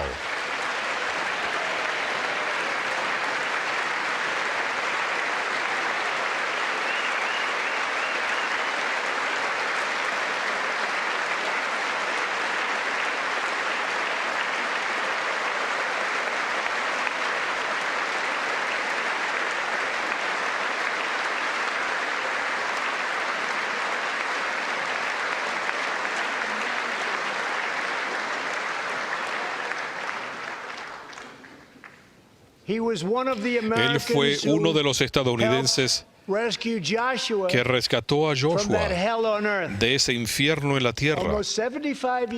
Casi 75 años más tarde, Hermann y Joshua están juntos en la galería, sentados uno al lado del otro, aquí, en la Casa de la Libertad estadounidense. Hermann y Joshua, su presencia esta noche es profundamente agradecida. Muchas gracias.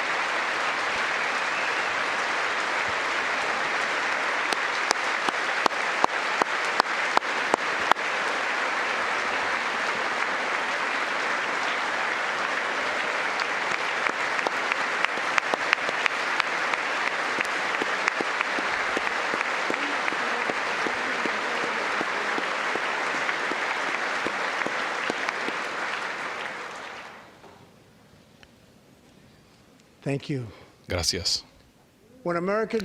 Cuando los soldados estadounidenses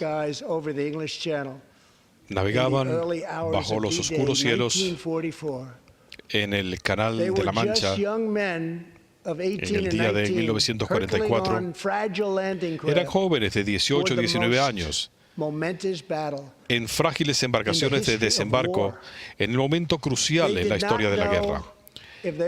No sabían si iban a sobrevivir, no sabían si iban a llegar a viejos, pero sabían que Estados Unidos tenía que prevalecer. Su causa era esta nación y la de generaciones aún no nacidas. ¿Por qué lo hicieron? Lo hicieron por Estados Unidos, lo hicieron por nosotros. Todo lo que ha ocurrido desde entonces, nuestro triunfo sobre el comunismo, nuestros grandes avances en ciencias y descubrimientos, nuestro incomparable progreso hacia la igualdad y la justicia, todo esto ha sido posible gracias a la sangre, lágrimas, valor y visión de los estadounidenses que nos precedieron. Piensen en el Capitolio, en esta sala, donde legisladores que los han precedido votaron para ponerle fin a la esclavitud, para construir los ferrocarriles y las carreteras, para derrotar el fascismo, para garantizar los derechos civiles y para confrontar imperios del mal. Esta noche tenemos a legisladores de toda esta magnífica república. Ustedes vienen desde las costas rocosas de Maine a las cimas volcánicas de Hawái, los bosques nevados de Wisconsin y los desiertos rojos de Arizona, de las verdes granjas de Kentucky y las playas doradas de California. Juntos representamos a la nación más extraordinaria de la historia. ¿Qué vamos a hacer en este momento? ¿Cómo vamos a ser recordados? Le pido a los hombres y mujeres de este Congreso, vean las oportunidades frente a nosotros. Nuestros más grandes logros aún están por delante. Nuestros recorridos más emocionantes nos aguardan. Nuestras mayores victorias aún están por delante. Todavía no hemos comenzado a soñar. Debemos decidir si nos van a definir nuestras discrepancias o si nos atrevemos a trascenderlas. Debemos elegir si desperdiciamos nuestro gran legado o si orgullosamente declaramos que somos estadounidenses. Hacemos lo increíble. Desafiamos lo imposible. Conquistamos lo desconocido. Este es el momento de reencender la imaginación de Estados Unidos. Este es el momento de ir por las cumbres más altas y poner la mira en las estrellas más brillantes. Este es el momento de reavivar nuestros nexos de amor, lealtad y los recuerdos que nos unen como ciudadanos, como vecinos, como patriotas. Este es nuestro futuro, nuestro destino y es nuestra decisión. Yo les pido que opten por la grandeza, al margen de los tropiezos que confrontemos, de los retos que se nos presenten. Debemos seguir adelante juntos. Debemos mantener a Estados Unidos primero en nuestros corazones. Debemos mantener viva la libertad en nuestras almas. Y siempre debemos tener fe en el destino de Estados Unidos. Que una nación bajo Dios debe ser la esperanza, la promesa, la luz y la gloria entre todas las naciones del mundo. Gracias, Dios los bendiga y Dios bendiga a los Estados Unidos de América. Muchas gracias.